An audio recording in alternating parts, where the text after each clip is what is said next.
Hello and welcome to the Bodysurf podcast with your budgie boys Tim and Owie, hydrated by Hairy Man Brewery. And today is a very, very special episode here on the Bodysurf podcast because we're sliding into your DMs. Oh, we're on the road to Slyde Fest. We're heading to the Gold Coast very soon. We're heading up north to Queensland to compete at Slyde Fest 2020, powered by Defence. Defence or Defin? Defin. You like pluralising everything, Timmy. Pluralising? Oh, yes, I see. I actually had to Google today the difference between possessive ownership and plurals. Okay, what's the difference? Well, I just never know when to use the little comma-y thing. Oh, okay, So- like the tss. The tss. Yeah, the tss. It's the difference between drum and drums. But drums is... Drums is never possessive. But it can be plural. It can be my drums. No. No, that doesn't work. you would say Tim's Yeah. drums. I went to university, by the way, for those playing at home. You went to Gudger College, which in Australia is known as TAFE or TAF. TAF. If you're above the age of 60, it's TAF for TAF. some reason. Oh, it's tech. Tech or You tech. call Yeah. it tech. Queensland has a really good TAFE, and it's very expensive to go to TAFE there.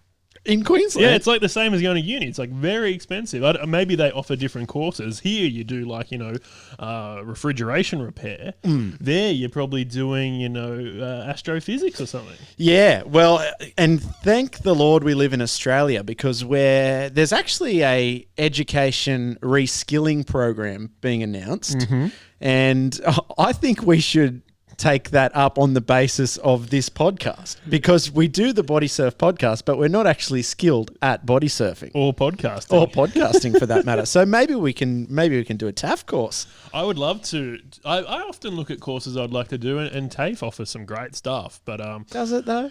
yeah, no, it's good. I just don't have the time. Do you know the best TAFE course? It's like a certificate in marking and assessing, which allows you to be a TAFE teacher.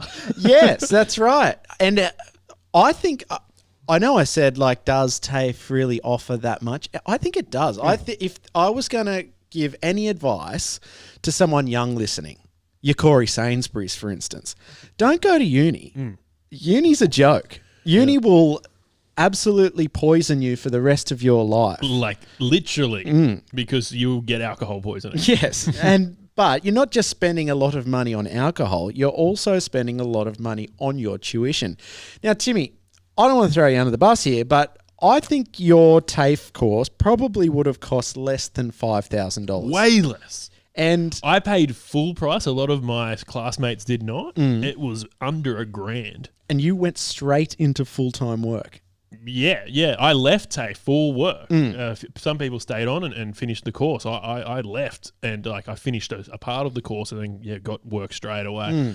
And I was working with people and would eventually overtake them, like people that had studied the similar stuff at university. Yeah. But see, studying communications at university, that's a rort. Yeah, well, we think that it's a rort, but I mean, we haven't got a job in radio because we don't have the right qualifications, apparently, or we haven't been on Big Brother. I was just about to say, So what's the difference? Like, if you're going to throw away your life, would you do it with uni or Big Brother? is Big Brother big enough to talk about? Like, did it rate well? Can we talk about The it? latest series We talked or the one that just aired because Okay. I've got something to say. I'm a big fan of TikTok. I think a lot of people have jumped onto TikTok during isolation because it is a great form of entertainment. You can just sit there for days. And the smart thing about it, we don't want long form content, especially like things like this. No one's watching this. We got like 8 people on here right now. 8. We got 4. Tim. Actually, let's actually check the numbers. 7. Oh, 7. 7. Pretty good. That's good. 2 of them are us. So we're gonna waffle on for a couple of hours tonight because this is the road to Slyde. So we want to entertain you while you're traveling to Queensland, but short form content is the way of the future. So I don't know why we're doing a long form podcast. We always said that though, Tim. Oh, I yeah. mean, when we started doing our little podcast. And if you listen to, was it last week or a couple of weeks ago? Gone on this rant before. Yeah. We wanted to just give people bite-sized pieces of comedy because if you haven't noticed, it's quite hard to be funny over a long period of time. Now we really struggled being funny in a short period of time. But that's what we thought might get us over the line. Yeah. We'll do kind of 10-minute, 20-minute segments, gradually build it up to about a 40. And if you're going any longer than an hour, mate, go and get assessed because you're not on the right track. Now, I guess people like your Joe Rogans kind of just throw that against the wind and just talk and talk and talk, and people love it. But I think what Joe Rogan has on us is that he's intelligent. He's so smart. And he's got a lot of weed in the system, which lets those creative juices flow. And he actually gets guests. He gets great guests. Yeah. We've been talking about getting guests, but every time we try and do it, either they're not available or we don't want to travel too far or we can't organise to be in the same room at the same time. I mean, you've done little one-on-ones. Yeah. And I quite enjoyed that. Got some great feedback. The last episode, it was quite good. And I think that maybe doing that over the internet could be quite hard. We've got the Boyle's Wi-Fi. It's not the strongest at all times. And so we saw when we were chatting to who was it? The Englishman. Yeah. Limey Pirate. The Limey Pirate, Lou Day. It was a bit hard just to try and get that kind of flow in the conversation. Mate, it's hard doing it now and I'm sitting right next to you. Yeah. So we decided to kind of go a bit short form. But tonight we're stretching it out. Yeah. We're stretching our legs. Let's smoke some doobies and get Joe Rogan here and we'll have some fun. Imagine if we could get a guest on the Bodysurf podcast who had been a guest on Joe Rogan's. Oh, the crossover. Kelly Slater's been on Joe Rogan's podcast. Right. So and we know Corey who knows Kelly Slater. Kelly's episode's incredible because Joe is not really familiar with surfing. Surf culture, right. But he sort of ties it into his UFC stuff. It's a very interesting episode and Kelly's an amazing dude. And yeah, that's a good one if you're going to... I think that's a 2-hour ep or something. So if we got Kelly on, he's had the best. Now we can have the rest. Come over here, Kelly. We'll have a chat. And we probably know... less about surfing than Joe Rogan does. Well, yeah. We probably do, to be honest. Although I will say, Timmy, I went in the water pretty recently, believe it or not. Just like an hour ago? Yeah. Was it cold? No, it was actually pretty good. I went in with Uga and we had a nice little surf. It was... catch a few waves? Caught a few wavy boys. And I'm just stretching the legs for Slyde, Yeah, that's it. We'll get to Slyde very soon. If I can just get back onto my little rant. Oh, yeah, please. So we were talking about long form, short form. TikTok is the way of the future. Jump on it. Corey Sainsbury puts out some great content. Love all his stuff, especially the stuff he does with his mum. He often does dances and annoys his mum. It's hilarious. But we always, we used to watch the Footy Show and they would do 10, 15-minute street talk segments. NRL or AFL? Well, NRL I'm thinking of because they were the kings of comedy doing these, and they would always say offensive things and get pulled down, but they would always do comedy for way too long. Yeah. And we always thought, if we got the chance to do a footy show, like you'd just do a 1-minute segment, a 2-minute segment, and then let them talk about footy. Yep. But the footy show go, no, comedy's the way of the future, get Bo Ryan in here, get all the boys in here, we'll do some funny stuff. And they just dragged it out for too long. So now that TikTok's on, everyone's a celebrity. It's good fun. Get onto TikTok. But there's this bloke on TikTok who didn't win Big Brother. Now, I have not seen any of Big Brother. I don't know if it was any good. But this guy didn't win it. But he won $15,000 by doing a challenge. So maybe he took some of the prize from the winner. I don't know how that works. They always do funny things like that. But he's on TikTok a lot. And he's got a bit of a following because he's got a bit of fame, I guess, now. But I cannot stand the bloke. And he's not doing TikTok. You do creative things. There are people doing crazy editing and music and dancing and singing and whatever, even little sketches. This guy's just talking about his life and how good he is for winning $15,000. Now, if I won $15,000 today, that would not put a dent in a lot of the debts I've got rolling. Nah. Like, this guy thinks his whole life's going to change. And it might if he gets a job working on radio or whatever. But, mate, 15 grand, not much. That'll buy me a new Nissan Teeter. I know. But he's... Wait, that was the prize money? Well, I think what happened was it was like a gamble or something. Like, he could do something to win the money. I'm sure people who have watched the show, my mum's a big fan of the show. And the listeners are screaming at their phones right now as they're watching us saying... let's be honest, no one's watched Big Brother at all. Well, that's my issue. It's like, one, no one's watched the show. Two, you didn't win that much, and it sounds like you're not much of a character. Like you're waffling on about silly stuff. Yeah. But then, I think he was a very awkward person in the house, and he grew a lot and learned how to socialize and things like that. So maybe he's come a long way, but I just can't handle him on TikTok. And I'm looking at comments and seeing if anyone's roasting him, and everyone's quite nice on TikTok. No one. Remember the old days? You'd get roasted for anything. Yeah. Now everyone's too woke and everyone's accepting and fun.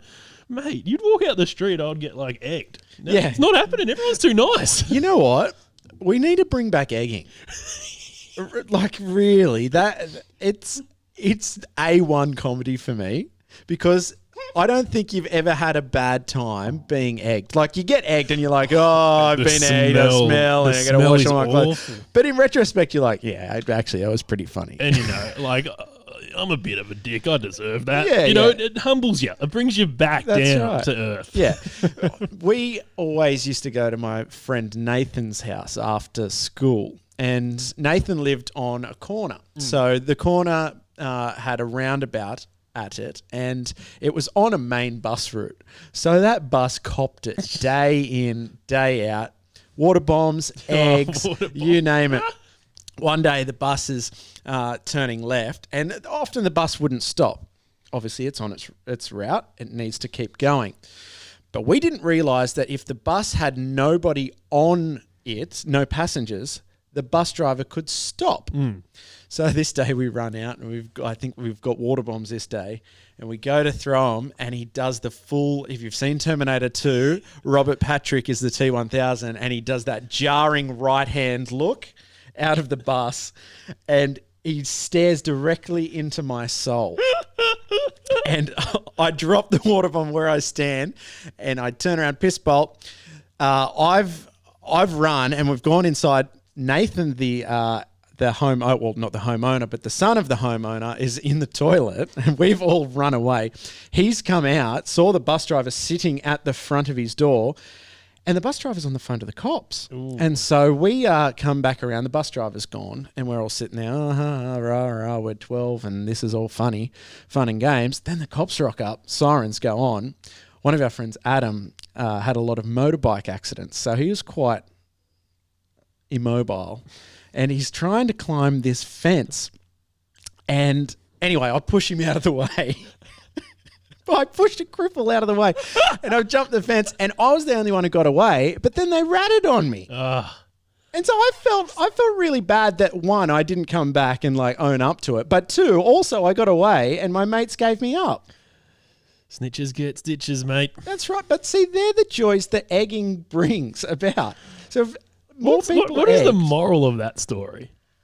To egg more and diss your mates? Yeah, I think the moral is let's just have a bit of fun. Let's lighten up. Now, obviously, don't go around with the intentions of hurting people. Well, you know what? I said to my cripple mate, listen, mate, I'm sorry I pushed you over, but you were never getting over that fence, and I wanted to save myself. But also, like, I don't like inconveniencing people. Like, if you throw an egg, like, you got to wash that. You got to, like, even at a car. So maybe egging's not... Water bombs were great Water bombs are great fun. But then, I mean, you get the Enviro warriors that are like, oh, there's plastic. And yeah, we swim in the ocean all the time. We understand. We get it. Yeah. We get it. No plastics. But there's Enviro water bombs now. Get some Enviro water bombs. Are there really? Yeah. That's incredible. Made out of hemp. Wow. That's really cool. Shall we talk a bit of body surfing real quick now? You went for a surf today. You're getting ready for Slyde. I've got a really bad back injury still. I'm 50-50 about and competing. there was a lot of conjecture. That's the right word about your back injury, Tim. And I just want to get to the bottom of it because a couple of people were like, "It's Shagger's back." That's textbook Shagger's back. And I went into bat for you, and I said, no. Timmy wouldn't do something like that. If he's had a back injury, he must really be in pain. Yeah. No, well, it's happened twice. So I got injured maybe 3 weeks ago. I sneezed. My abdominal muscles pushed out me back, and I cooked it real bad. You sneezed. I sneezed. I was doing great. I took the rubbish out. I came back, and then just I went outside, and the temperature dropped, and I sneezed, and then cooked me back. And then I started to get better. I'm not going to go to the physio. I'm just going to walk this off. It wasn't too bad, but I was sort of, I was down for a few days. Took a few days off work. It was getting better. Went back to the office. My life went back on track. I went out a few times. I went to the city and had a lovely night out, and came home that night. Had a pretty good rest. My back was still healing. Got up that morning to have a shower and sneezed again. Did it way worse. way worse. Went to work, sat on it all day, which wasn't good. Came home with a full-on hunchback. And I'm thinking, Slyde's only a week away. How am I going to... So I started going to the physio every single day. And really? Every day. I'm like, I've got to get better for Slyde. Even if I can't compete, I still am going to go. So I've been going every day.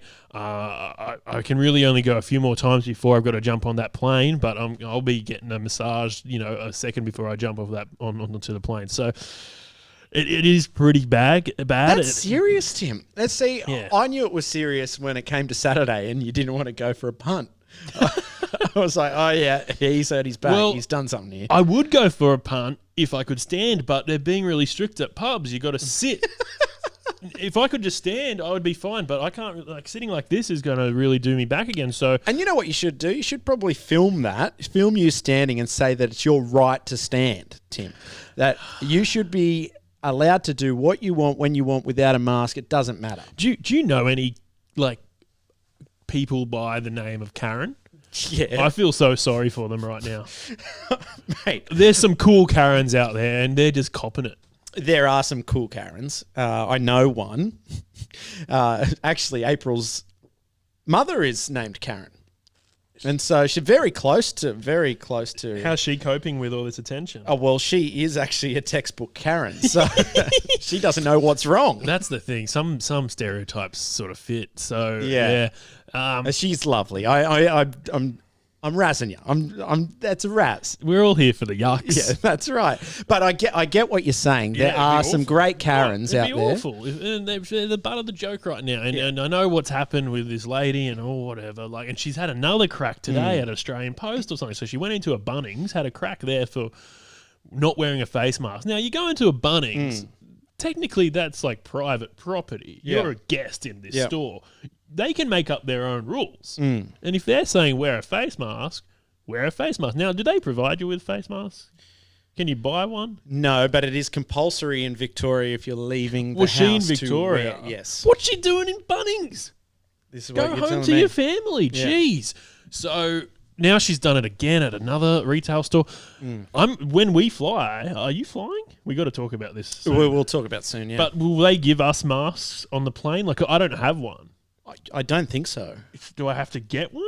I've got an N95 mask you can borrow. I've got like a bandana. I was thinking, could I just wear that? But no, they need to kind of be proper masks, Tim. All right. Well, let's talk some body surfing. There's been some chat on the text line about some late call-ins. Now, I've from day one, I've committed to going to Slyde. I booked my flight straight away. I've registered. I've done all I've got to do. I'll be commentating there. But Owie, you're sort of up in the air. You're still working out some plans. Where's your head at with all this? Yeah, I mean, I've said from day dot that I wanted to leave it until the last minute because I still even today. Yeah. Oh yeah. We're the Monday before Slyde.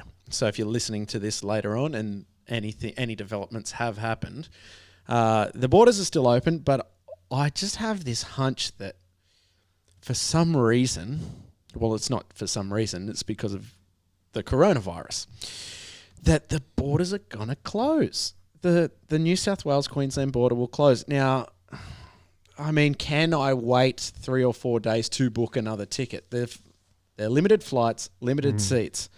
We're having a conference call tomorrow, myself, Robbie, a couple of the other budgie boys, on how we're going to do our travel logistics. So at the moment, the idea is to fly up, Bondi drives home. Oh, that's not a bad idea. Yeah. That will save you one airfare. That's right. However, if you're flying up Friday, that's going to be the expensive airfare. So Yes. the Sunday trip home is cheap as chips. The Friday's when everyone's leaving. So can you go Thursday? Yeah, well, that will be something that You will got to be have. brought up. I'll let you guys have your talk. I'll be flying Friday afternoon after work, and then I'll be. I don't know if we don't probably have anything planned for Friday night. I think a few of the Goldie Sliders have tried to work out a bit of an after party, so we'll all be able to have a 4X together there. I'm excited because we haven't been able to travel for a long time, so. This was always going to be a big deal for us to catch up with our friends and jump on a plane and body surf in a warmer climate and just take part in this really great competition that we've never attended. But you got to admit, COVID has put a bit of a dampener on it. I don't know how many people have been put off by it and decided not to travel, and that might trickle into other competitions later on in the year. So this is great that it's going ahead, and we'll have a chat to Trav Davis soon to just talk to him about all the logistics, all that stuff that's been going on, because I'm sure he's been running around like a mad thing organising this, and he'll have a lot to say about the go-ahead stuff. So I'm just more concerned about our representation, because there's been a lot of shade thrown by the Goldie Sliders and by a few Queenslanders saying that we're not up to it. Someone dissed me because my back's gone. Yeah. That we're making excuses. Mate, I was never a threat in the first place. Don't worry about me. But they're saying that we can't measure a wave properly. Yeah. They're saying we can't handle our mid-strength beers.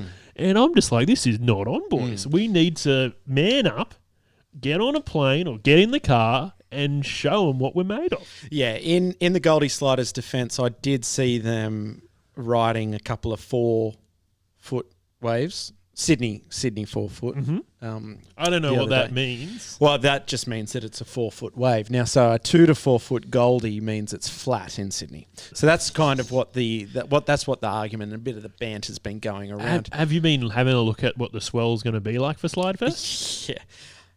Here's the... I don't know if it's ironic or fitting, Tim. Probably ironic.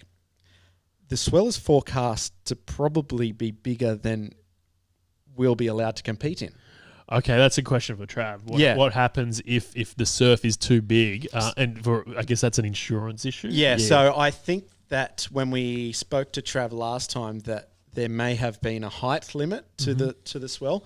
Now, from the long range forecast I look at, and it depends how much of the swell actually gets into the Goldie, and they may be able to move the location to somewhere where it's smaller. Yeah. Another question for Trav. But I've seen it anywhere between 5 and 8 feet Shivers. forecast. So, Even 5 feet yeah. is big. So if it gets up to the curlier end of that, geez, that's going to be heavy. That's right. And now, I mean, I'm not from the Gold Coast, so looking at the wave tracker, the swell forecast is a bit kind of guesswork for me. So someone who's up there and watches that stuff regularly might have a better idea of what it's going to look like on the weekend. But from what I've seen, it could be quite large, Tim. Cool. And that'll be fun, because that'll separate the men from the boys. That's what we've been talking about. There's this big argument that the Goldie Sliders don't get on anything bigger than 5 feet. Well, Who started that? Well, there was a group chat between myself, Corey, and Trav, I think. And Trav sent a video in which he said that it was a certain height, and we were like, well, it doesn't look like it's that height. And so But I mean, it's all in good fun. We want to have a bit of fun with it. And I think one day, if we ever get to do the State of Origin, New South Wales versus Queensland, that would be really fun. And this is the kind of prequel to that. I want to start getting that banter going. I think it's on its way, and I think Corey's had a lot to do with that. Is Corey coming? I don't think he's booked a spot yet. No, I don't think that they're coming. In the end, I think it was just a bit hard with everything that's going on. And I can understand that. There's going to be plenty of people that go, well, I couldn't commit to it because I was afraid it might get cancelled. It's just, I mean, you go into the Goldie anyway, and I mean, you don't want to, if you're coming from New South Wales at the moment, I want to be pretty cautious as well because, I mean, we may be asymptomatic. How much of the COVID spread do we really know is going on?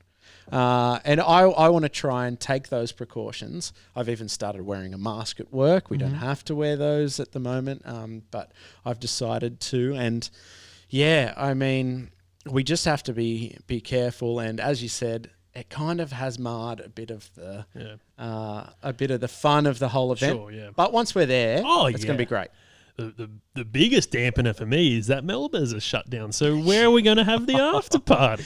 You're telling me, and that's another question we can ask. Why don't we get Trav on the phone now? Let's call him through. Trav Davis from Slyde Handboards Australia. Let's have a quick chat to him. Hello. Hey Trav, it's Tim and Owie from the Bodysurf podcast. How you doing, mate? Hey guys, how you going? Yeah, we're getting there, man. We're just getting ready to make the big trip up to the Gold Coast, and we're just talking about Slyde and how everything's coming along. Now, I'm betting you've been running around like a mad thing, organising everything. How's the preparation been going? Yeah, it's been a lot to organise and a lot to plan. And as I said a few months ago, I'm just excited now that I'm actually, I've got approval by council and I'm allowed to actually run an event on the Gold Coast, which is fantastic for everyone that wanted to have an event this year. And this year's been pretty crappy right up until now. So we're really excited for the weekend. How do you feel? Yeah, go ahead. Sorry. And yes, I have been running around like a madman. I'm not sure if you know, but I've been in a lineup to have a shoulder reconstruction for about 8 months, and I've just had that call up. So I'm 2 weeks into that. So I've got a wing down at the moment, and I'm in a bit of pain. So that's adding to the fun where I can't drive and can't do a few things, but I'll have you guys there to help put up tents on Saturday. It'll be good. Absolutely. How do you feel about us travelling over the border and, we're dirty New South Welshmen bringing our COVID virus with us? Are there any sort of issues there with travel? Have you heard much about that from the Queensland government? No, I've been following everything I've had to follow and following what I have to do. And every morning you wake up and there seems to be a new spot within Sydney. Sydney's obviously a big area. Like they announced another sort of shire this morning was an area that cannot get into Queensland as of straight away. And then I quickly get on the map and think, I don't know who lives there that mightn't be able to come and all that sort of thing. But I think at the moment there's 12 or 13 New South Wales entries, which is pretty good. And it's actually the same as last year. Okay. And as far as entries go, last year I had 40 entered, which was, I had more entered, but a few didn't show up for some reason, but I had 40 at the event. This year I've got 36. And people can do 2 divisions. So I've actually got roughly sort of 50 competitors this year if you double up what people have entered. So it's turning out a little bit bigger than I actually thought it was going to be, which is exciting. But as far as Corona goes, yes, it's a terrible thing and it's affecting us all, but there is none in Queensland. So every day you wake up and you hear a report, there's another 2 in Sydney and there's another 500 in Victoria. So I feel sorry for those guys. But there's none here, and it seems to be none getting here. They're doing everything right. So I'm just excited and happy to be able to run an event for handboarders this weekend, and it's all looking very good. Yeah, that's exciting, Trav. Now, if coronavirus isn't a problem for us, I've had a look at the long-range forecast, and it looks like there may be a bit of swell coming this weekend, which is great. But I just wanted to double-check, how big are you allowed to run a comp in? And if it's too big at the designated spot, do we have a backup beach or backup break? I've surfed most of my life, and I can follow the charts pretty well. And I reckon this weekend's going to be 3 to 5 feet on Saturday. Okay. It's not going to be too big, and the swell direction is like south-southeast. So Yeah.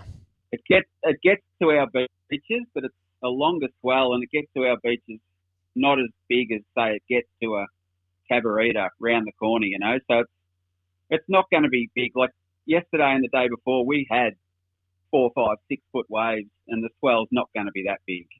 So it looks like being a fun day and a safe day. The thing that's happened at the moment is the swell we got, which you guys got last week as well, is it's blasted our beaches. So the banks have always been out the back, and there's been not much through the shore break because there's been so much sand. Well, the sand's now up the beach, so now there's a shore break back. So now that becomes that strategy of, do I go out the back, or can I stay in the shore and get a barrel, do a spin, have some fun? You've got two options, so it adds to a little bit as well. So, Matt, if it is big and you don't have to go out the back, you can stay in the shore and surf, you know. Stitch up. Yeah, I get it. Well, actually, to your credit, and I did say before, I saw Simon riding in something overhead, which was good, and it bode well for you, Slyde guys. But at the end of the day, this is an individual event, so it wouldn't matter who's surfing as long as they're confident in their own ability. I mean, it's going to be yourself as an individual against them. So I'm actually really excited for that. And I haven't been in an individual comp for 2-3 years now. And I think it's a new experience for a lot of our budgie boys. I mean, your Goldie Sliders did it last year. Who do you think is the favourite running into this weekend's event? Well, there's some, it's quite interesting. If you look at the names, you know, there's the usual couple of big names, but there's 5 or 6, 7, 8 names that are actually entered. Right. I cannot find them.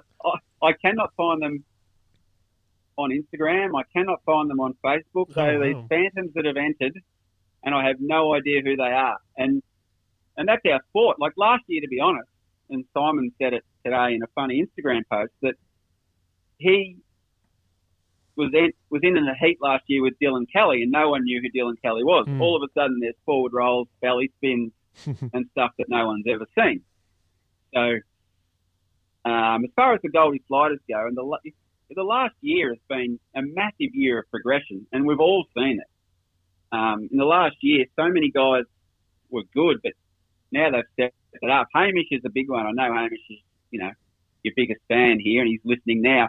Hamish, what he has progressed in the last year is phenomenal. You know, and Simon and Ben have always been the better of the group, and you know, Hamish is coming up behind him. We've got another guy, Harry, which you guys wouldn't know much about. He's always been with us. He couldn't come down to Womp Off last year, but man, he's exceptionally good. And they're just our guys, and I'm really happy we've got kids this year. We've got 7 or 8 kids entered.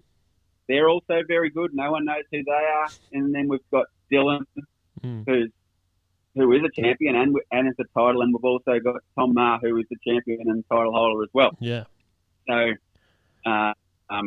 it's looking really exciting. And what I've tried to do with the draw this year is I've actually ranked the competitors. I've tried to rank them on last year and what they've done in the past. So, you know, Dylan won last year. He's ranked number 1. So last year we didn't know who anyone was. So Ben and I sat at the beach and we just pulled names out. And, you know, no one knew who was with anyone. But the last thing I want to do this year is have, you know, Tom, Dylan, Ben and Hamish all in the first heat and the first day. And, you know, so I've ranked everyone, placed everyone, and started the process but I'm still taking entries. I've got another couple today, and so that ruined that. And so it's all coming together. It's all exciting, and I've low keyed it. Like last year, I might have had 7 or 8 sponsors. This year, Defin have obviously got the naming rights.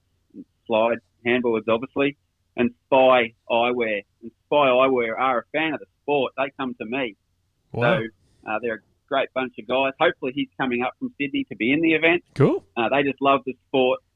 I've kept it low key with sponsors. So I've got some good prizes. I've got some good trophies and good giveaways. And,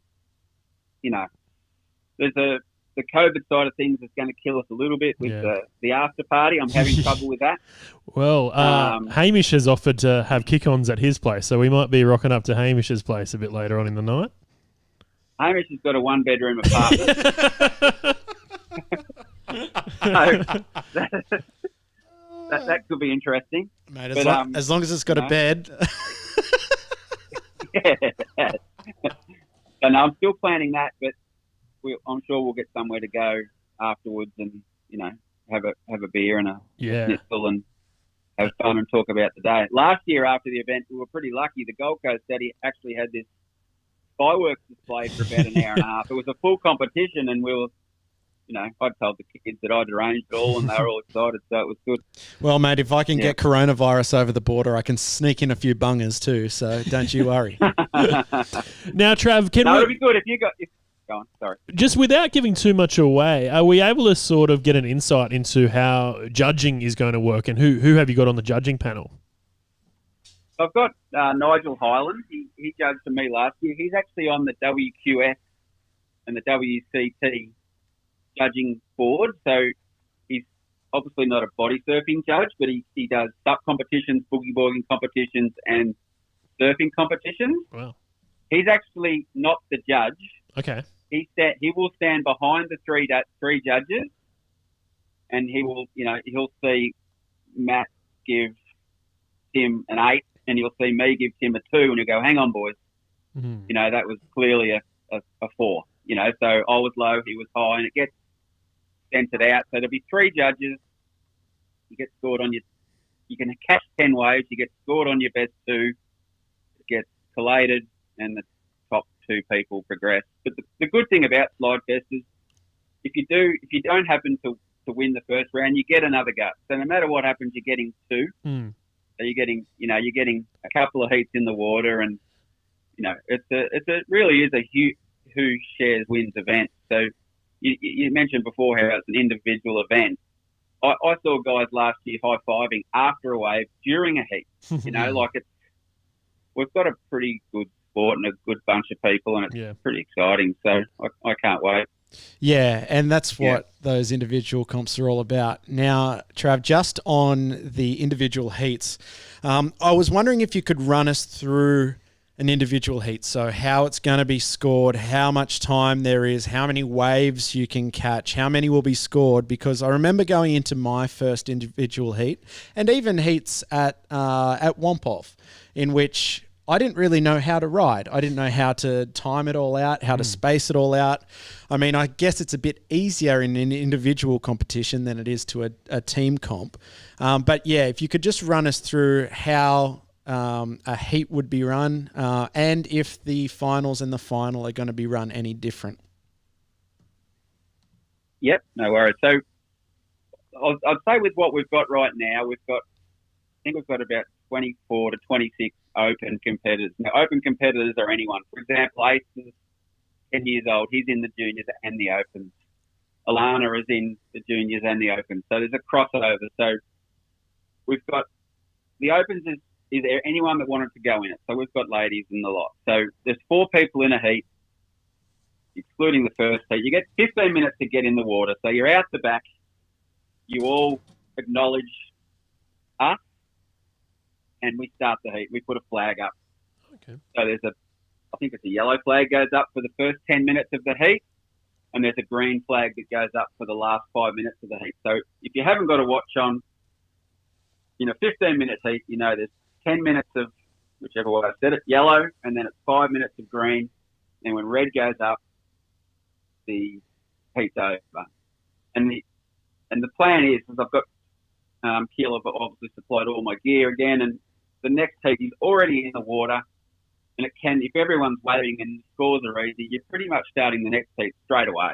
Okay. So it rolls pretty quick. So what will happen in the first heat is the winner of the first heat will skip the elimination of the second heat. So if you're good enough to win the first heat, you'll jump to round 3, and then the rest will battle it out in the round 2, and then they will move into the round 3. So if you do want to win the first heat, you get to skip the round where you go home. Yep. But it just progresses from, I think it goes 8, 6, 8, 4, 2, 1. 15-minute heat, and four people in a heat all the way through. So, yeah, I've just got to work all that out now. As I say, because of the year and what's happened, I've let people... Last year, we'd shut entries off by now, so it was all planned. But now I've got a few options of who's going to enter and how we're going to sort of scale it out. The juniors, I've got 4 or 5 kids, so it's basically just going to be a final first kids. So I might find a gap through the day or in a shore break during the Opens, just grab a few judges down the beach and say, go kids, and they can go down and have their heat.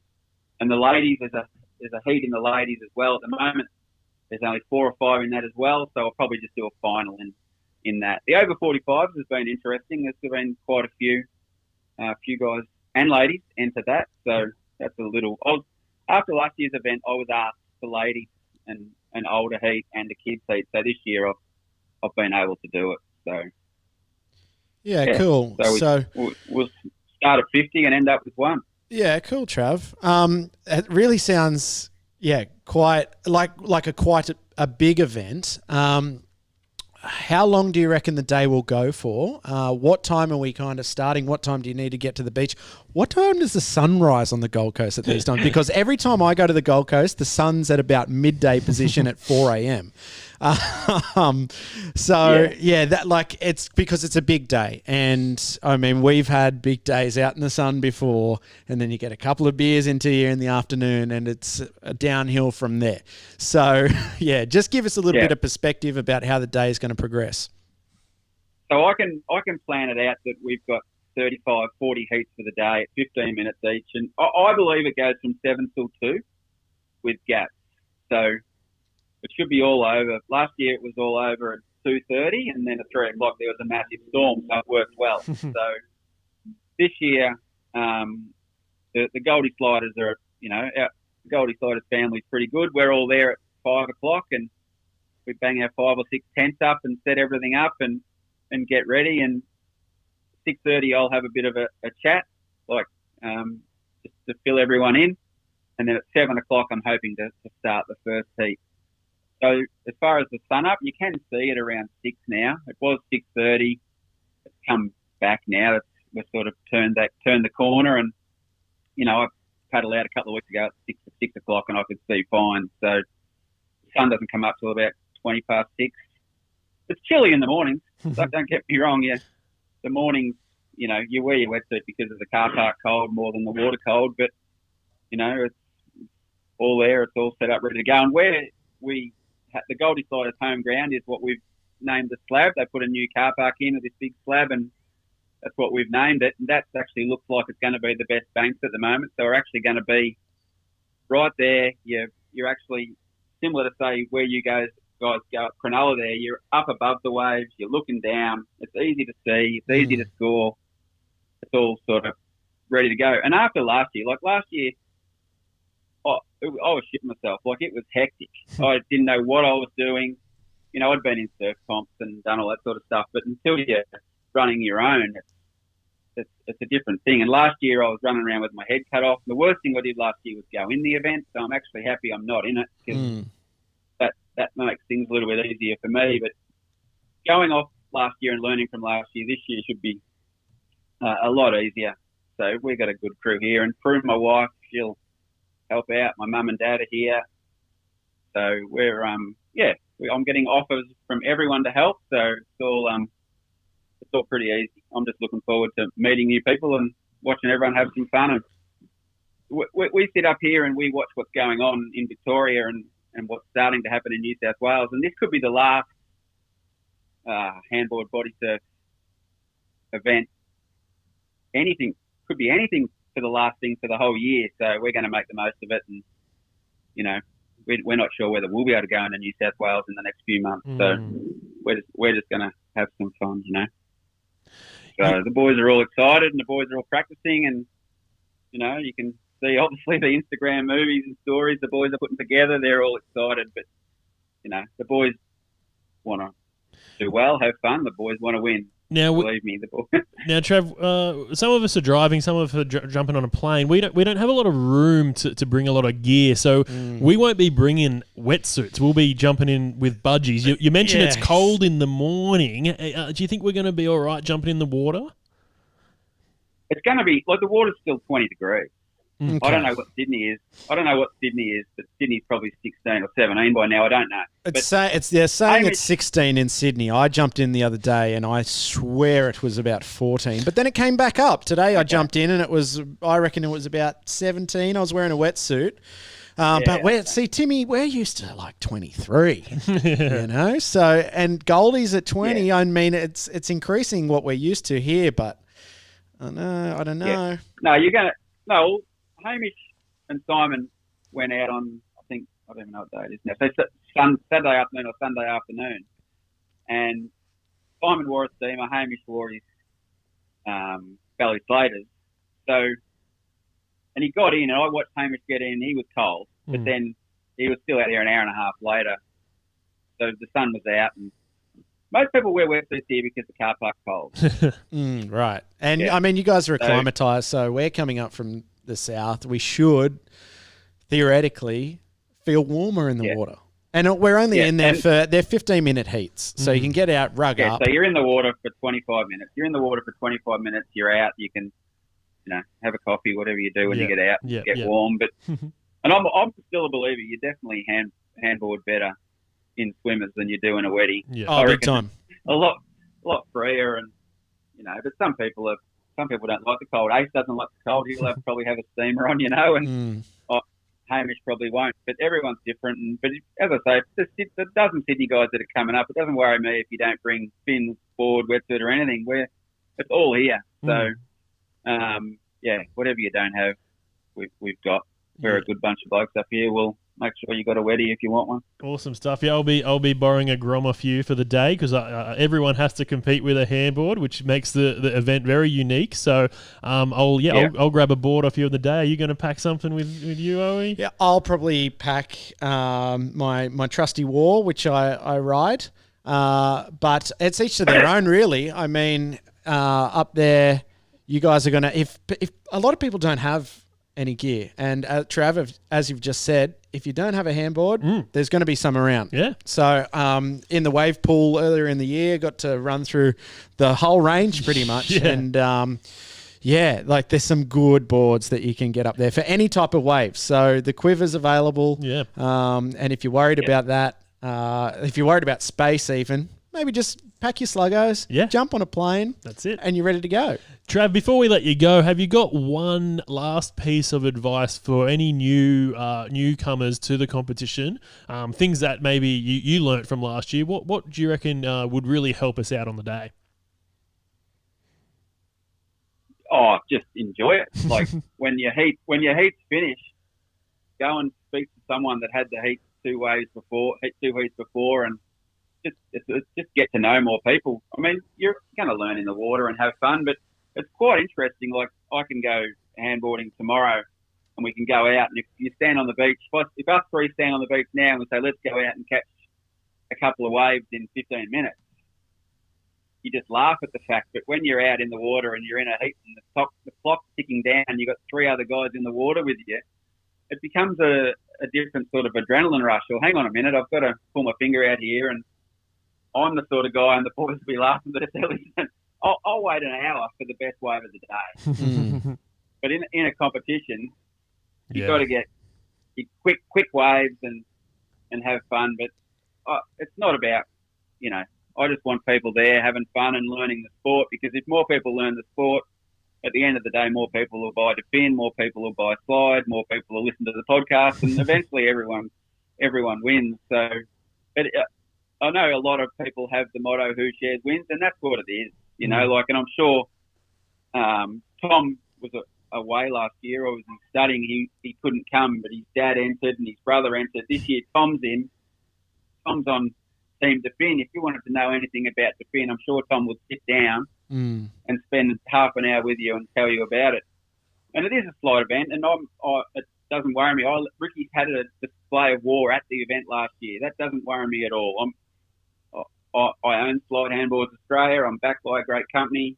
It's just about everyone bringing whatever they want. Yep. Harry, who I'm tipping, Harry Gordon, I'm tipping him as one of the favourites. He hand-shaped his own. Oh, smoky. They are amazing. I like that. That's great. Well, and they are amazing. So thanks so much for your time, Trav. I can't wait to catch up with you and have a beer after the comp, and hopefully you can just have a sigh of relief and relax and enjoy the rest of the day with us. No, it will be good, and I'm looking forward to the commentary and what you do, and I'm looking forward to the next couple of days and seeing if Owie Man's up and enters, because he's still not there yet. Mate, so you got to save the best to last, mate. No, it should be good. So I'm excited, and I've got people coming along to take photos, and we've got people coming along to do drone stuff. So I haven't known what to plan due to COVID, and I've still got to organise a couple of things, but it's all looking really good. So I'll have lifeguards there, first aid there, and fun. So can't wait. So I think I've got to go and get Tim from the airport at some silly time on Friday night. So look forward to that too. So thanks, Trav. We'll see you there. Looking forward to you, Tim. Oh, good. Yeah, we'll have a good hang. We'll catch you very soon in the Goldie, but enjoy the rest of your week. Hope you don't stress out too much, and we'll catch you very soon. All good. Thanks, guys. Cheers. Appreciate it. Trav Davies from Slyde Handboards Australia, and what some great advice, and I think that was my advice for everything we've ever done, is just hang out with your buddies and have a chat. Yeah, just wing it. That's what it's all about. Now, you have not entered, so Trav isn't able to place you in a heat. I hope he puts you in a hard heat. I'd love to see you against Dylan Kelly and Tom Maher and all the big boys. We know how that's going to go. I'm not going to go any good. They're really good body surfers. How great is that? You get a second chance. If you don't go through, and only one person from each heat's going through, have another crack, and that's how we might be able to slide our way in to a grand final. Well, that's exciting. Yeah, I mean, we got to spread the budgie boys very thin at this event if we've got any chance. Yeah, actually, that's good. We hedge our bets. If we're in each heat, we'll get a few of us through, and then again fill us out again. Oh, that could work. Yeah, but unless we come second last, and then it'll be a very quick day. Yeah, very quick day. But I'm excited. So excited now after having that chat. I really want to compete now after hearing that. I love that idea of the heat doesn't start till you're all ready, because I'm like going to get caught in a rip. Well, we had the example of Bondi last year in which he used half of his heat time just trying to swim out, then got tired, returned to the beach, and we were going to go up and carry him back in celebration that he at least didn't die. Yeah. Now, I was going to say to Trav just about how the heats kind of were scored. I was going to ask that question. Now, my theory is that it's a freestyle event, so it's going to combine ride time, barrel time, tricks. So if you're doing a combination of those three, you're going to score well. But let's talk about that, because I think there's a few things that there's a hierarchy of how you score. Well, that's what I wanted to ask. It's got to be wave. Wave selection is number one. If you pick a screamer of a wave and you ride it well, don't worry about doing a trick. You just got to ride it as long as possible. Now, if the surf isn't great or you picked a dodgy wave, then throw in some tricks for sure. That's going to boost your score. But I don't think tricks are always necessary. Now, there are some guys who are going to be doing crazy tricks. We heard that someone's going to be doing belly spins and front flips and all that sort of stuff.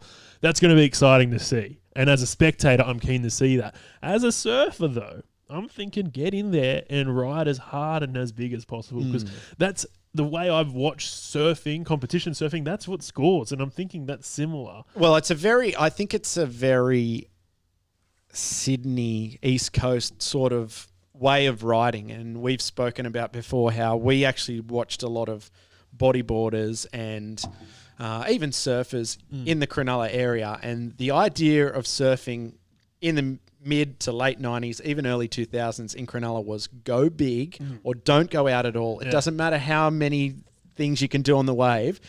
Pick the biggest wave possible. And if you get hurt, that's bonus.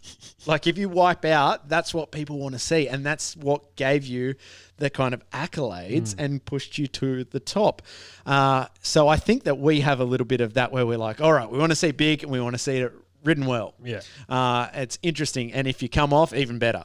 I know what you're saying, but that doesn't kind of go to all the different ideas of body surfing. I even spoke to Uga today and he's like, you know what I really like riding? I just like riding that wave that doesn't fully come into a full barrel. It just kind of is curling over at the top and it's a long, slow ride. And I'm like, that's a bit boring for me. I kind of like it a bit heavier.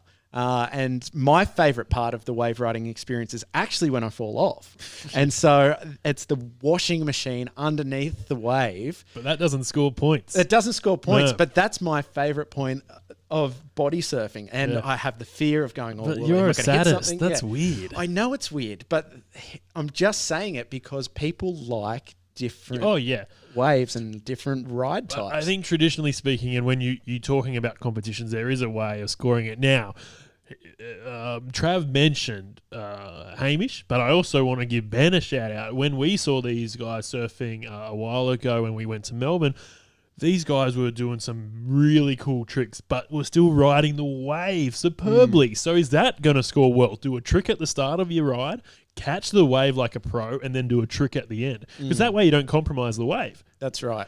But am I giving away too many tips? Your tips and tricks. Well, that's what we're here to do. People are listening to this on their way to Slyde Fest. So we want to be able to give us as many tips as possible, Tim. If you're going to be selfish about it, then I don't want you on the podcast anymore. Not that it's my podcast; it's our podcast. This is our baby. I'm here to give, but like here's the thing as well. Like I think if we look at the past of competition winners, you mentioned Dylan Kelly, absolute pro, did some really crazy things last year, and that obviously scored well. If we look at other competitions, like when you went to Noosa and Womp off, the Hawaiians can do these crazy things. So I think it's really, and this goes for every comp I've been involved in because there's never been great surf. Make do with what you've got. So, whatever's there on the day, just give it a go. If it's big, go for some huge barrels and just sitting there, and that's obviously going to score well. If it's a bit smaller, chuck in some tricks. Or if you're that good to do tricks in a barrel, go for that. What's the thing is, you talked about wiping out and how much you love that. What's the correct way to wipe out in a competition? With surfing, at the end, they sort of do like a big aerial and they fall in the wash. They kind of land it but keep riding. When is it the end of a wave? Yeah, well, here's the thing. I used the example of Kiali'i in Wompoff last year. Now, he rode a wave that you would put your 3-year-old kid on. Yeah. And half of us, maybe even more than half of us, would have pulled off that wave and started swimming out the back.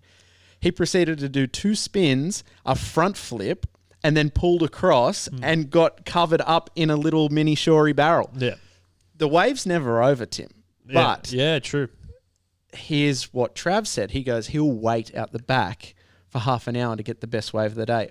I have that problem too. And you don't have that luxury at a comp. No, that's right. So my suggestion would be get out there, wait for the sets, the first set to come through, work out, even watch it on the beach. If you're watching it on the beach and it's a 3-wave set consistently, you know that there's going to be 3 waves in that set. So the first one might be a bit crumblier, and that pulls all the water off the reef. I think of Suck Rock, for instance. If you get a 3 or 4 wave set at Suck Rock, you never go the first wave because it always will end with you in the break zone. The second wave pulls all the water off the reef. That's the hollow one. That's the one you want to pick. You can even go the third one, but then you're getting a bit of the white water chop on top of it. So you need to watch it on the beach. When you get out there, you want to be if you're in the right position, and I don't know if there's going to be priority.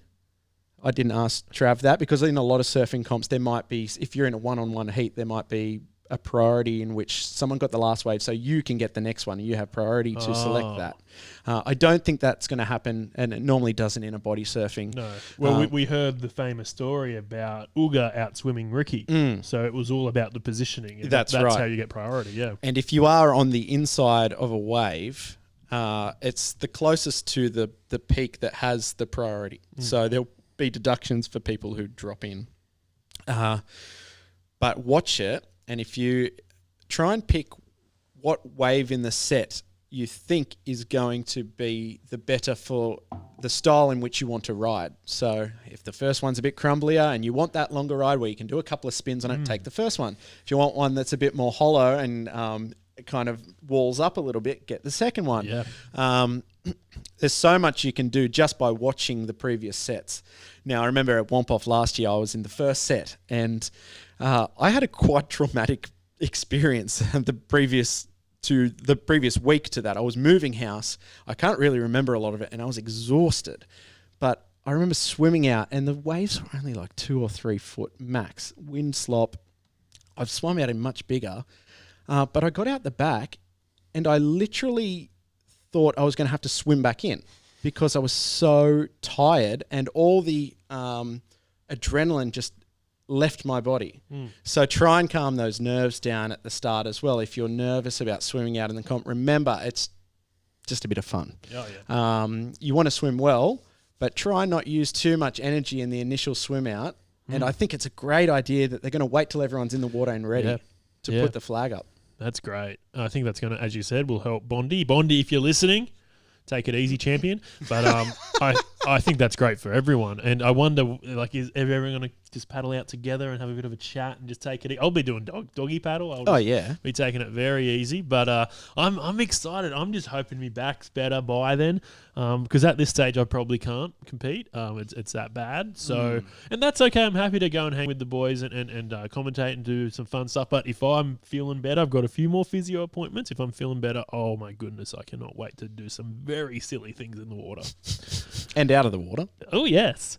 Should we have a bit of a chat about the after party? Now, Hamish has offered his place. Apparently, it's a 1-bedroom apartment, so that's not going to work with 60 blokes. Did he say that place or the place he's bought with his missus? Has he got a new place? Well, I think he's out in the country somewhere, isn't he? But that's in New South Wales. Oh, okay. Yeah, no, I don't know. But, they're pubs and clubs are still open, and Queensland probably has less restrictions than New South Wales. So I'm thinking we'll be able to find a place for a schnitty and a beer, as Trav said. Did you bring your sniper rifle this time? Oh, I don't like this story. I don't like this story at all. Well, it only happened once. We're not going the full thing, but Tim and I went out for a 4X. We didn't get a 4X. We got a Carlton draft for some stupid reason after talking about how many 4Xs we were going to drink. And then we went to Macca's and some guy got sniped. Yeah. The guy died. I don't think he died. No, he died. Oh, did he die? He died. Oh, gee.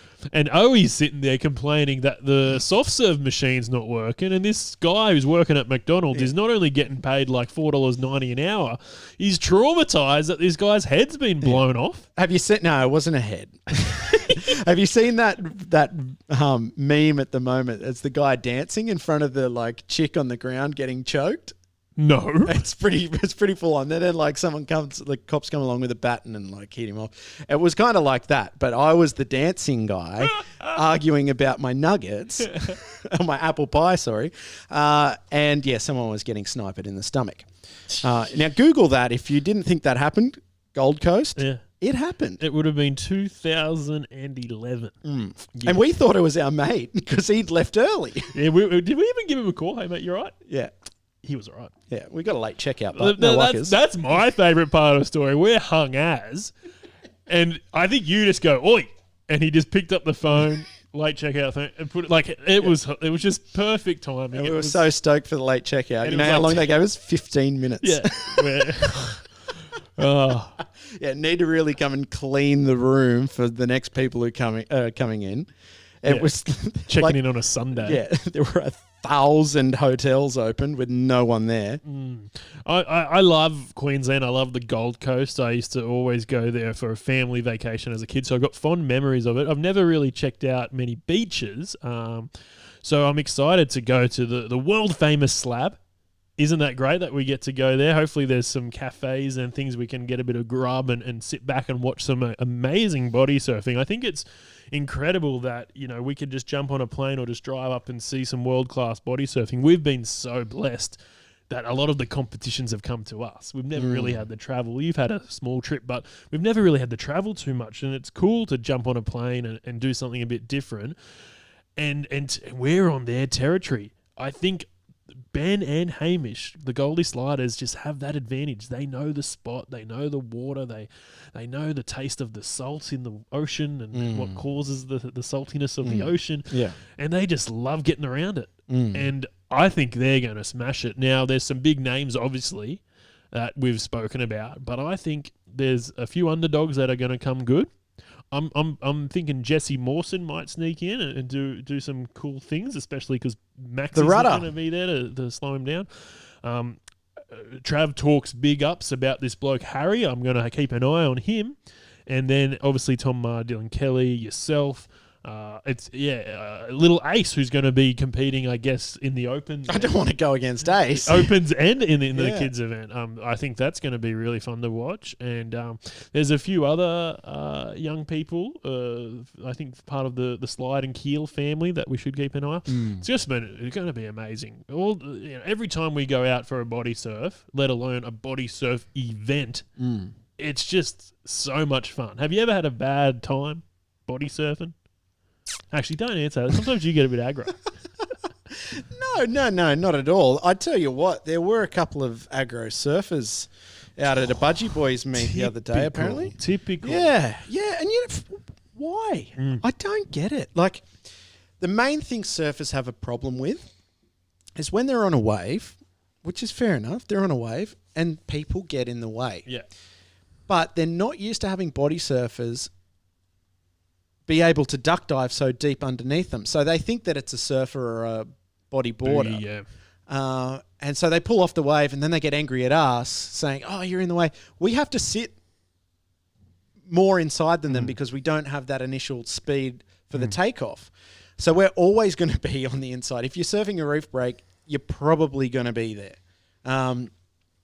But surfers just get so angry. And you explain to them, listen, mate, just run me over, right? I'm all good. Like, I'm sweet. There's no problem with it. And then they can either choose to go, oh, yeah, sweet, and they just carry on and do their thing, or they get really grumpy about it, which is 99 times out of 100. They're getting really grumpy about it. You've had a couple of times, Timmy. It's why I gave it up. I used to stand up surf, and I wasn't that bad at it. Like, I wasn't anything special, but I could get up and I could have a bit of a shred and a carve and all that sort of thing. And I did enjoy it, and I loved getting in the water, but I had to give it up because it was getting aggressive. And this was before sort of body surfers were hanging around. But you would often come out next to me, and people would have goes and all this sort of stuff, and it was just hard to get a wave. People fighting for waves. And when we have a body surfing event, whether we have a competition or we've got our own bank or we go to a wave pool, the vibe's different when it's just body surfers. There's so much more love and acceptance, and also like, hey, we're all going to get a wave. Don't stress. Have a go. People are calling you onto waves. Yeah. They're not saying get off. Yeah. They're going, get on, buddy. Well, my big problem with surfers is the paddle, pull off. Yeah. Like, caused every single other person in the lineup to stop what they're doing, and then they pull off the wave of the day. Or they paddle, fall off. That's another one. I can kind of have a bit of sympathy for that because at least they went. But the pullback method, I'm not about it. I never will be. What about when you've got right of way, a surfer drops on you, but then they see you're on it? Sometimes they do get off, but it's sometimes a bit too late. Like, you've still got to pull off as well because you don't want there to be a collision. It's tricky. Sometimes they do give you right of way, but sometimes they're like, mate, you don't have a surf craft. I'm going to keep going. Yeah, and there's still a bit of that, there will always be that animosity between the stand-up surfers and the bodyboarders. I think that's a big beef. Yeah, and that's a huge beef. They get into punch-ups and stuff. I don't think we've ever been that bad, but surfers and bodyboarders, they get... Because there's some bodyboarders out there that shred. And when they don't get the respect from surfers, they just go, catch you later, here's a knuckle sandwich. I'm not condoning violence, but it's what happens, especially in Cronulla. So luckily I don't think there's ever been any violent issues with body surfers. No. But as I said, we are kind of the plebs of the sea, and we are often sacrificing waves and sacrificing fun for people who, by the looks of their face, don't even want to be there because they're not having a good time. But I think the old idea of ownership of breaks is slowly dying. I mean, when I do go to the Central Coast, one of the breaks has a lookout, and on the lookout says no blow-ins, F off blow-ins. Now that's a very old idea of like, I grew here, you flew here. I don't want you here on my home break. I don't get it. Like I'm coming there once in a blue moon. I'm not bringing 1,000 blokes. I might bring 2 or 3, but we're surfing it one time, one day out of the year. And I get there's breaks that are pretty kind of protected and it's very localized. I get it. You're not kind of posting it on Facebook. For instance, Corey has been chatting about how Cape is just becoming a circus because the mystique of its fear is gone. And whenever a big swell comes, there's 30 or 40 blokes on it. There used to be 4. Yeah. Now, I think that we have to kind of put our hand up a little bit and say, listen, maybe we caused some of that. Getting a lot of body surfing shots on breaks like that, putting it on there, even if it's not tagged, people can work out where it is. It's a very iconic wave. But there's never 40 body surfers out there. No, that's right. But saying that, people go, oh, well, if a body surfer can surf it, then of course I can surf it. We have to put our hand up a little bit there. And I get that there's, as I said, there's localized breaks that are a bit of a secret. Yeah. But it's like, some blokes are getting up me because I'm tagging Bronte. I'm like, mate, I can drive past Bronte in a car and look out the window and see that it's breaking. It's hardly a secret. Yeah, that's ridiculous. But I think that's where that idea comes from. It's like, oh yeah, I've been surfing this since I was 4. Whoop-de-doo, mate. Like, grow a set. Well, I've got the issue that I look very European. I look very English, and I jump in with me togs on, white as a ghost, with me flaming red hair, and the lifeguards will have a go at me. Go, oh mate, don't go in there. You'll get caught in a rip or whatever. But I've grown up here. I know the surf pretty well. I'm a pretty decent swimmer, so that's something I've always battled with. But when I've taken the show on the road, like I remember as a kid, I was probably around 17 years old. I surfed a reef break at Sussex Inlet. And went with a few mates. We had a great little surf. No one was there. We went during the day. No one was there. We came in, and a few of the locals saw us surfing it, and they tracked us down and threw paint on my mate's car. White paint on a black car. Yeah. So, and then they were sort of hassling us for a while every time we went for a swim and stuff. So we went to the police station. Now, there was no one at the Sussex Inlet police station. You honestly ring a buzzer that goes through to another nearby police station, and no one answered the call. But these blokes saw us going to the police station, had a go at us. Like, you threw paint on our car, champion. You committed a crime. Yeah. Like, and over a surf break that you weren't even surfing. Yeah. And like Sussex, it's not a secret. It's a good little surf spot. Like, people at Foster, it's a holiday destination. They know that, but they're locals. They live there. But when people come, they're pretty warm and welcoming, and that's great. Yeah. It's not hard to be nice, and it's not hard to share. As I said, I get it. I really get it. You get people from out of town that come surf the spots and tell 20 of their mates, you should surf this spot. It's really, really good. I really get it. I understand. But there's just no need for it. Like... Do you reckon we're going to cop a bit, head into the Gold Coast? The Goldie, yeah, and we deserve it. Fair, that's fair. Like, Bondi deserves a lot of it. I just hope, because we're coming home in his car, I hope he doesn't lock his keys in again. Oh, yeah. Jeez.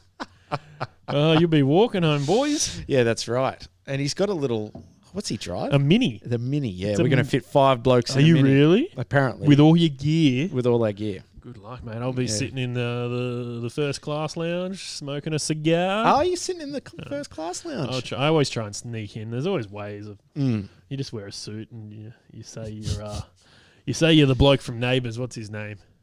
What's that guy's name? Toady. Yeah, the big toadfish. Toadfish. Let me in, I'm toadfish. We don't look anything like Toadfish. No, I was thinking Millsy. Rob Mills. Oh, Rob Mills. Oh, yeah. And God rest his soul. What is Millsy doing these days? I think he's on a soap opera. Yeah. Just not sure. He was on both, I think, at one stage. So, yeah, I'm not sure what he's up to. But he's a good bloke. I like Millsy. Yeah, he was Australian Idol. Yeah, like first season. First season. I think it was like top 10. I don't think he did. Great season, that. Guy Sebastian. Everyone did well, didn't they? Shannon Noll. Lisa Mitchell. Constantine, who came third, who That's pulled right. out. Yeah.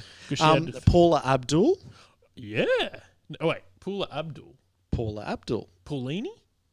Paulini. Isn't Paula Abdul like an American? She is. Yeah. Paulini. Someone got done. Someone in Young Divas got done for trying to bribe a driving instructor to do the test. Okay. Yeah. Don't worry about it. You guys don't care about Young Divas. Yeah, Google that. You know the song that they released? Who? Guy Sebastian. Angels Brought Me Here. Angels Brought Me Here. Now, that was written by...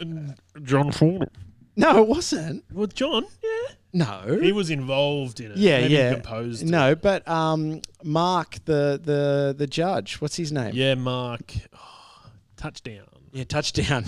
Mark Touchdown. Hey, Touchy, get over here. Yeah. Write us a song, sweetheart.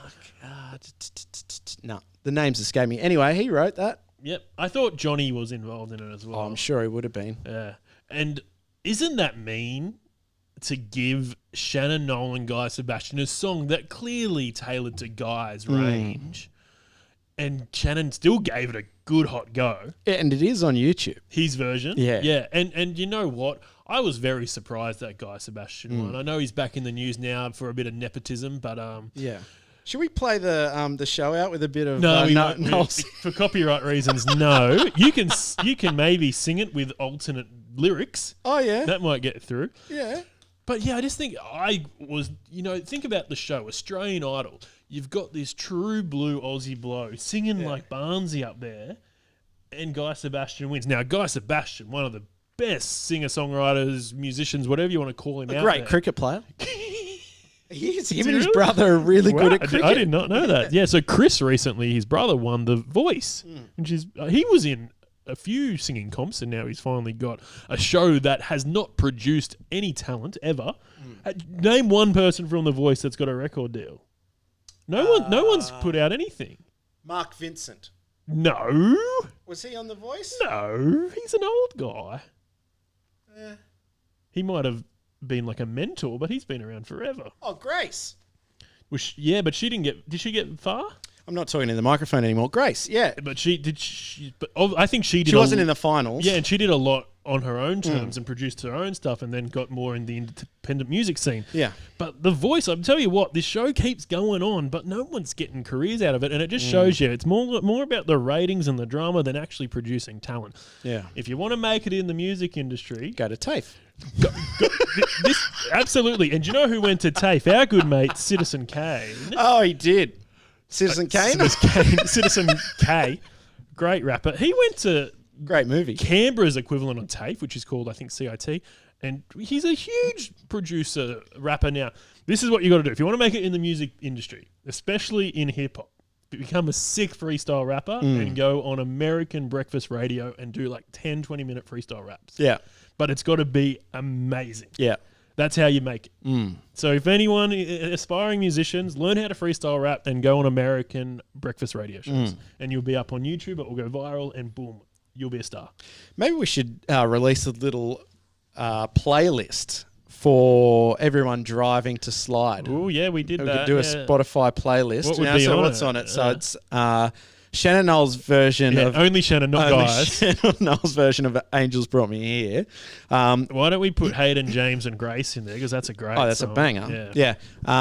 Now, I'm in Queensland by Chappelle Corby. That's got to be in there. Now, anything from... I'm thinking something from LMFAO, because that was sort of our scene when we were Party Rock back Anthem. in the day at Melbourne. And then you've got Champagne Showers. Yep, Champagne Showers is a crowd favourite for us. And I think anything from Genesis Owusu. Oh, absolutely. And then Citizen K as well, CK. his bigger brother. Or even they've got 2 duets. They've got 2 songs together. Put them on there. You know what Robbie and I have been doing when we're fishing lately? We've been playing the 2006 mix. So it's just songs from 2006. Great. And there wasn't a lot of good songs. Oh, really? The only song that was any good was Gotcha.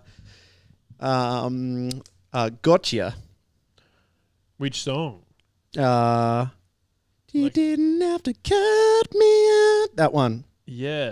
And it was the same year as the Eyes Wide Open, which is a great song. Yeah. That's one of my favourites. Yeah, Gotcha hasn't been doing much lately, has But he? you don't need to. If you release one of the greatest albums of and that the song still 2000s. gets so much airplay. He was in a band called The Basics, and he just played drums and sung, and there was a bass player and a guitarist. They were good. I liked them a lot. But yeah, I was a big fan of Gotcha. So you're either listening to our Slyde Fest, Road to Slyde Fest, or the 2006 mix. Take your pick. Let's just put the 2006 mix up. That sounds sick. Oh, yeah, it's good. I'm wondering, because there's a lot of Rihanna. Yeah, a bit of Chrissy Brown. Oh, yeah. Chrissy Brown.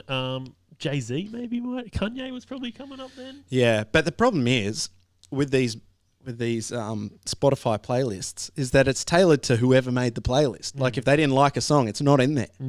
That's what I get frustrated about. I just want a list of like maybe the top hits from around the world. Yeah.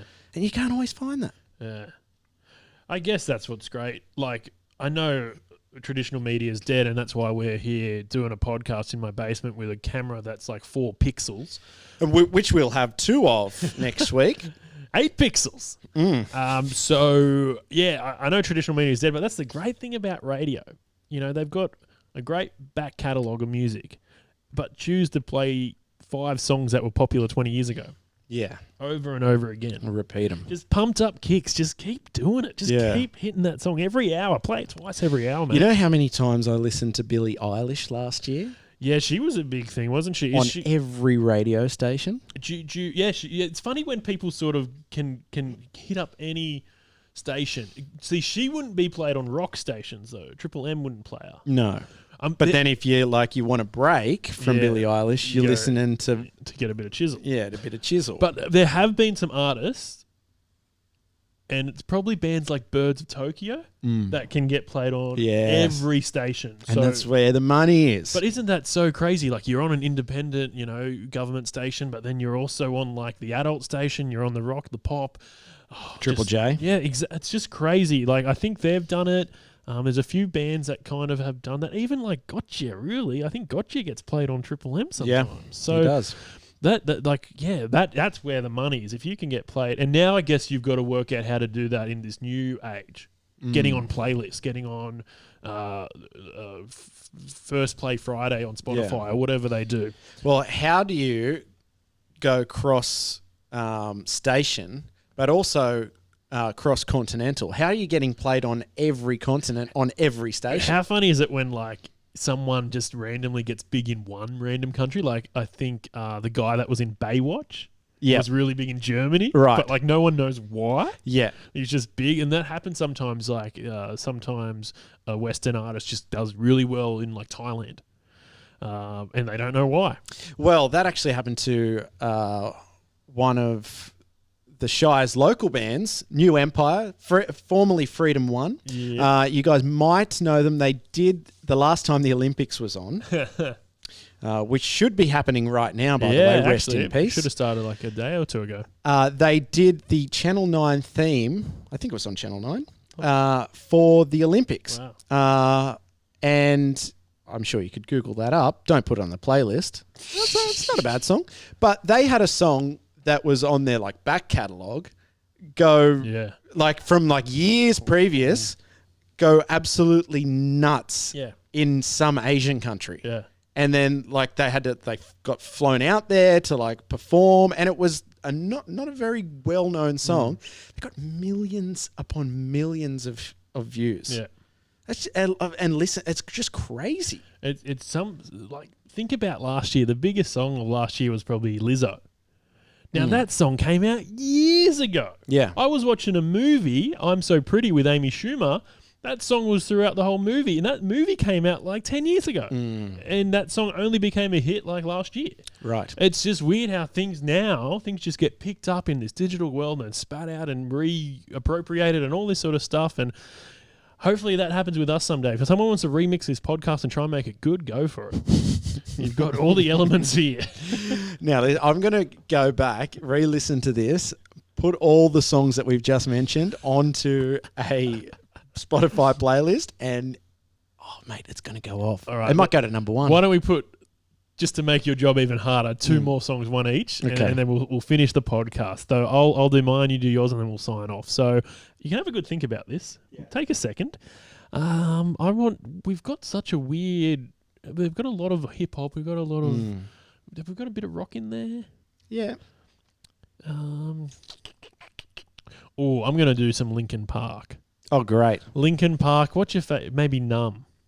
Do you want the Collision Course? We've got too much hip hop, so let's just do the original. Yeah, original Linkin Park. If you can find it, I'm going to suggest the Chicken song by Sounds Like Chicken. I was going to say, remember. Or we could even go Volvo Driver. Yeah, Volvo Driver. That's on Spotify. There might be someone who's driving a Volvo to Slyde Fest. Bondi when he loses the keys to his Mini. Anywho, we've got to get out of here. This is perfect. This podcast actually times around the same time it would take to fly to the Gold Coast. So if you jump on the plane, hit play straight away, which you've already done. Yeah. And it should be so if you're listening to it now, sorry. You should be landing right about now. And welcome to the Gold Coast. Yeah. I hope your flight was enjoyable. Keep your mask on and stay safe. Yeah. On the contrary, if you're driving up, you've just got to the Central Coast, you've got a long way to go. You're probably filling up, grabbing a Red Bull and a few 2-for-1 Snickers bars. Yeah. But we'll see you guys soon. We won't, because there's plenty of roadworks on the way up, and you have to sit in the border. Yeah. Oh, by the way, I haven't even got my border pass yet. How do you do that? We'll find out. We'll find out soon. You're smuggling fruit and veg over as well. And bungers. Don't forget the bungers, Timmy. All right. Well, if you need a bit more content, maybe listen to the old episodes, or maybe listen to Joe Rogan with Kelly Slater, which is a great episode. It's from about a year ago on the Joe Rogan Experience. I don't know why we're plugging him. He's a billionaire. He's got plenty of listeners. Or you can jump onto the Spotify playlist that's going to have great songs on it, such as Volvo Driver from Sounds Like Chicken. You can always go back and look at a bit of Silky Smooth. No, I wouldn't do that.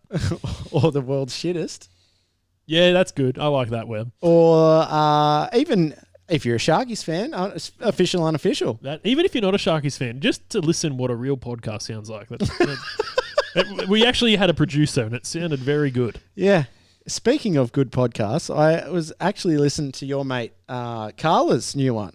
Oh, she did a one for Melbourne Cup. No, the Everest. Oh, for the Everest, sorry, which is just as big as the Melbourne Cup. Yeah. And we'll probably be allowed to have a crowd, unlike the Melbourne Cup, which is going to be played in front of an empty stadium. Now, you know what was good about that is they actually had investors. They had ads. Do you want to give that a plug? Is it like, can you keep listening to it for a while? You can. Is it topical? Yeah, so they're doing, I think there's 12 weeks until Everest Day. It's Carla Big Nasca with her good friend Julie Snook, who you might know from the infamous jacket incident on Channel 9. Yeah. So they've got a podcast where they talk about horse racing, and they're doing live reads, they're doing gear. Yeah, that's it. The Base Camp. The Base Camp, and that's available on all your platforms. And it's probably really well produced. We should get Bigsy on this podcast. Yeah. She would, because she's a real fitness buff now, and she's sponsored by, I think, what's the F45? And does a lot of work with them, but we should take her out for a Bodysurf. That'd be fun. Talk about how it's good for your health and that sort of thing. Yeah. And she might actually have some tips on how to broadcast. Lady Luck. Lady Luck.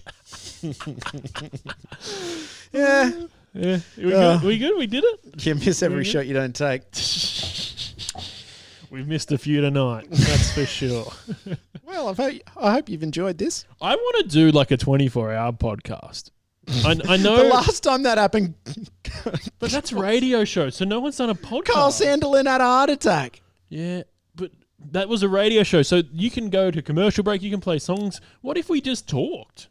We get Woofo producing it. He's bringing guests in every hour, or having 1 hour off, 1 hour on with a guest or something like that. This thing can record for at least 20 hours, 22 hours, 24 hours, depending if how much memory's on the card.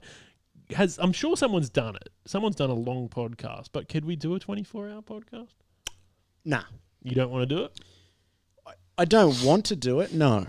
If I had to do it, I could. Remember when we did a few test shows, you would always say the first 40, 50 minutes was awful. The last 10, that was some killer content. So if we did 24 hours, that last hour, boom, perfect podcast. If that ratio is right. Oh, gee. You're getting a bit gassy, Tim. Yep. No, well, that was always the case because we needed time to warm up. Now we put our jackets on tonight, so we are warm. We were warm from the start. Are you going to have, we're looking very rugged, very wintry. Are you going to have a shave before we head to Queensy? Oh, no. I had a little moustachey going last week, and it's kind of grown back in. But we got kind of the same length going. Well, yeah, I'm going to shave mine. I just can't shave because my back's cooked, so I might have to, go to the hairdresser or something and ask him to do me a shavy job. But I don't like it. It's so itchy. It looks awful. It's like red pubes stuck to me face. Yeah, mine's been getting really itchy lately, and I used to be the guy that was like, oh, it's not too bad. I actually don't mind itching it, but when it's at this length, yours see mine won't grow much more than this. Yours gets to a big length where it could sort of be okay. It's all really bushy. Yours is a bit wiry still and patchy and awful. But the only reason I've got this is to because I can't actually shave right now. Maybe I need Corey to give me a trim. Maybe the Shaver Shop could come on board as a sponsor. Yeah, head to the Shaver Shop now. Mention the code word Bodysurf podcast for 10% off. Didn't someone go to a Porto when we made that joke? I don't know. Surely not. They mentioned Nick Brabot. And they're like, "What's Big that?" boy Brabot. It's like when we're at the pub and one of my mates was there and he was buying a round and we go, "Just a round of CDs." And he walks up and he goes, "Oh yeah, 3 CDs, thanks." The bartender goes, "What are CDs?" It's like, and he comes back, "What are CDs, boys?" Carlton Draft, mate. Carlton Draft, mate. Yeah, come on. It's not our first. Rodeo. Yeah, keep up to date. Keep it going. You've got to know all the abbreves. Oh, that's right. And see, that's the problem. I meet lots of people that need me to slow down in what I'm talking about. Even on this podcast, people I'll just say, "Oh yeah, babe," rattle off all these things. But maybe we need to explain who people are when we talk about them, and not just assume that everyone knows Bondi. I don't know about that. I don't know, Tim. But the thing is, with you're very well versed in your popular culture. Now, to an extent, I am. But I don't watch television or anything to do with a Netflix, whatever that is. So I'm kind of... You're trying to be cool, though, Netflix. It's like, mate, get on board. I know, I'm missing a lot of great content. Don't get me wrong. I'm not against Netflix in the slightest. But what I'm saying is... am I so out of touch? No, it's the children who are wrong. They're not. The children are so right. Kids know everything. Have you ever tried the code? These kids can do some crazy stuff. We're out of touch. We are so old. Yeah. And you can't even... I've got a password for you. You don't even need the bite. And you can watch Academy Award-winning movies and television shows. The critics are raving. Yeah. I've watched... I've got some good content for you to watch, but it's on a news service. It's on the Foxtel one, Binge. Oh, there's some good stuff on that. That's a good name for it, actually. They've hit the nail there. Do you like it? Yeah, I don't know. I'm not a huge fan of the name. I would have called it just Foxtel Streaming. Foxtel's got a great brand already. Well, they got Foxtel Go. They probably could have just incorporated it into that. I think Binge will really wear thin quickly. I don't think it's a good name. Yeah. I know you like it, but... Well, it's kind of just what you do, isn't it? Yeah, but you can watch a movie. You can't binge a movie. Yeah, that's right. You could binge multiple movies. I watched the 3-part documentary. That's not binging, is it? It's just watching a 3-part documentary. How long did it go for? Oh, about an hour an ep. So 3 hours. Yeah, right. It's kind of a Yeah. But binge is very accusatory. Is that the right word? I don't know what that means. Well, it kind of just goes, yeah, listen, you probably shouldn't watch this much television, but you are. Hey, I'm a producer, director, writer, and I put my whole life into this thing, but just watch it in a night. Like, how disrespectful is that? Yeah. Do you know how hard it is to make Stranger Things? Yeah. And I watch it in a night? I know. And I had this conversation when it came out. When Lost is my favourite television show, I went to Hawaii, not to surf, to go to the places where they filmed Lost. I really like Lost. My 21st birthday was Lost themed. Oh, yeah. I got Dharma Initiative cans of baked beans still in my house to this day because of my 21st birthday. I love Lost. If Lost got released today, it would be the worst show ever made. What made it so great was the suspense. Yeah. And there was no social media. So there was, but it was very infant stages. Yeah, so I still remember watching an episode and going on a forum and like they would upload Easter eggs to like YouTube when it first came out, or even like, as you said, on a forum. I think Stranger Things could have been similar to that. Like, if it wasn't the Netflix era, imagine if Stranger Things was kind of like... But Netflix sometimes does release an episode a week, but they just choose not to with big things. Yeah. They want to give it all away. Which I get upset about because we actually really tried to stretch Stranger Things out. Now, I mean, it was like 8 episodes, wasn't it? Yeah. It was so short. So even like stretching it out over 8 weeks, you don't have a lot of time to go... Oh, what's going to happen? Where's the suspense? Yeah. Suspense. You may as well just binge it. The suspense is like, am I coming close to the end? Yeah. Like, is there only like 1 or 2 episodes? Because you got to start doing some stuff. Yeah. Do you like Stranger Things? Yeah, I didn't like the second season, but the third season was great. I'm worried the kids are getting too old. Yeah, they need to do it real soon. It was like Walt in Lost. He's like one season and he's like 8 foot tall. He aged horribly. Oh, by the way, he released a song, MKTO, I think their band was, and it's called Left Behind, and it's got a cameo from Michael in the film clip. Who is a great actor. I'm going to have to add that to the playlist now. He's like in The Matrix and stuff. Like he's in big films. I saw him in. He was in a bad TV show with Megan Fox's ex-husband, who was in 90210. Yeah, as a wedding singer sort of thing. But he's been that guy is in some great movies. But he is kind of like the male version of Michelle Rodriguez. But wasn't she in Lost as well? Yeah, she is. But every time you see, you're like, oh, no. Yeah. And thankfully, she gets killed in Lost because she's like, yes, I don't have to put up with you anymore. Oh, well, come on. It's been out for 20 years. But yeah, she's like, you're like enjoying a movie. It's like when you see Samuel Jackson in a movie, like, oh, yes. I use Iron Man 1 for the perfect example of that. You're watching Iron Man 1 and you're like, oh, wow, I've seen a movie without Samuel Jackson in it. And he's after the credits. He's there. He's just there. He's in everything. I recently watched Pulp Fiction for the first time. Oh, good film. Heaps good. Yeah, really good film. And I didn't really get it until the end, and I think that's the point. Yeah. You got to be like, yeah. Quentin. And he's in it, and he's so good at acting. Yeah. I didn't know. I've never seen him act before. He's like in it for about half hour, and he's brilliant. Why doesn't he do more of that? Or is that just his claim to fame that he's like, I acted the shit out of this movie? I don't think he's acting. It's just him.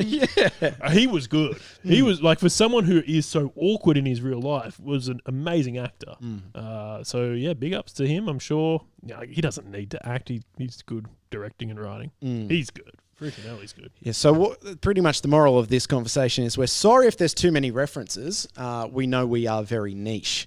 And a lot of it kind of goes a bit beyond body surfing. But we've had lots of positive comments. Well, this is good because we didn't do a podcast last week. So this has been like a mix of like a real podcast, but also between the sets. And it's been going for a while. Hopefully you're in Queensland nice and safely, and we will be having some fun very, very soon. But we got to get out of here. I thought you were going to go somewhere else with that, but no, we can close it up now. An hour 40, that's good. Don't say the time because... Yeah, fantastic. Because now if I edit it, it might only be an hour, and they're like, where the other 40 minutes go? And it's on the cutting room floor. Do you edit things? I don't think you've ever edited it. That's why we got this, so we can literally push a button and then push it again, and it's done. I got to edit it out the start where we were talking about industry news. Yeah. But we need to chat about that now. Oh. And if anyone wants to talk about it in the Gold Coast, because I know it's a national thing, national news story, that one of our favourite radio presenters is finishing up. So if anyone wants to chat to us about that or anything else, come and say hello. We'll be in the Gold Coast very, very soon. But for now, we've got to get out of here, do it all again real soon. Remember, especially on the Gold Coast, it's always overhead when you're body surfing. Bye. If we've got one listener that's still watching...